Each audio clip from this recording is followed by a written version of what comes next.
Hi, second grade teachers. I hope that you are doing well. I don't know about you guys, but line plots is something that's been very new and different. Did not have a chance to teach it last year because of COVID. And so, really thinking through the standard this time, I really wanted to make sure that I understood it before I started introducing it to the students. You're going to notice there's only 3 videos for this week. Now, there's plenty of opportunity for you to continue doing this work with kids for 5 days. There's plenty of practice to do. But I videoed for 3 because I really want to see this gradual release. What you'll notice first is that we really just hit the ground running with what is a line plot and built it together. We really wanted to have that concrete, see it, do it, know it.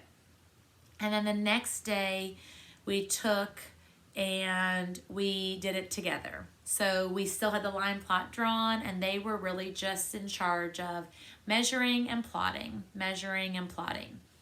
Day 3, more was missing. So they really had to think about what's the smallest number, what is the biggest number, what numbers are in between. The first problem comes from the workbook. In fact, most problems came from the workbook this week. They were actually pretty good. So that was really exciting. The third one, or the second launch on that third day, came from, and I will include this in what I post on my page, but it came from the additional resources from our pacing guide. So I actually have some of those for independent practices that you'll see on there coming up. And there's a variety of different opportunities for these. So the reason I chose to do this one for the kids or to have them see it was I felt like we had our pictorial representation with our labels, with the measurements. We had our pictorial without measurements that they had to measure themselves. We had a table that had numbers in it, but we didn't have a table or a data collection that had tallies. And I feel like tallies are one of those pieces that we sometimes forget about, and kids without practicing that consistently forget about it easily. And these pages actually had some really good tally charts.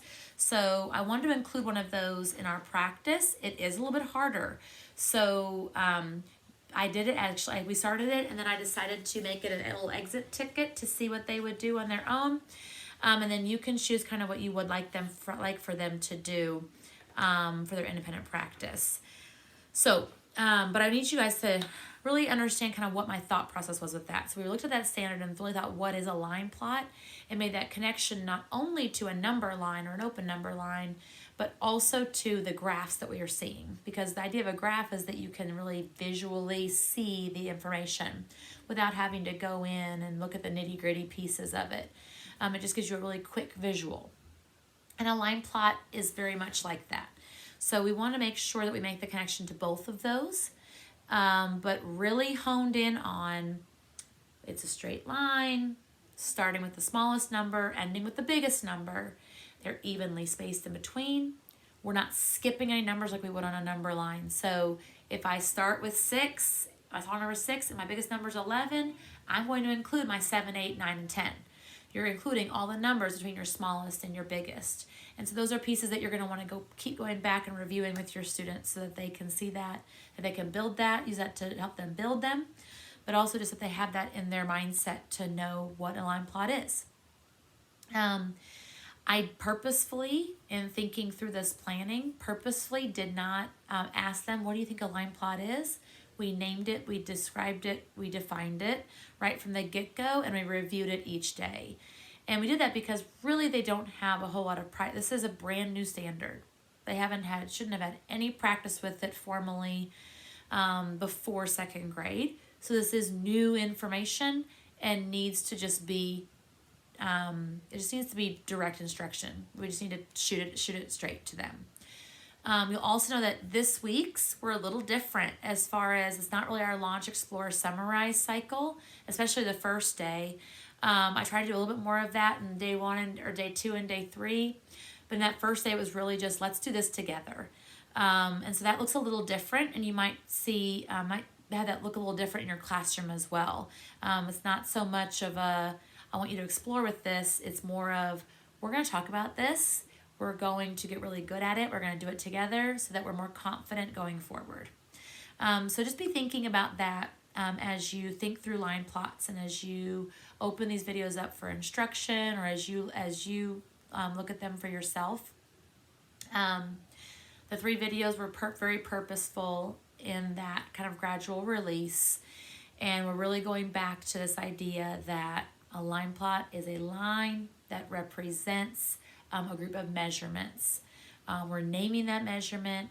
We're being specific, whether it's meters, centimeters, inches. We're labeling it at the bottom. We're giving it a title at the top. We're using data to create it and making that connection between what that X represents from the data over here.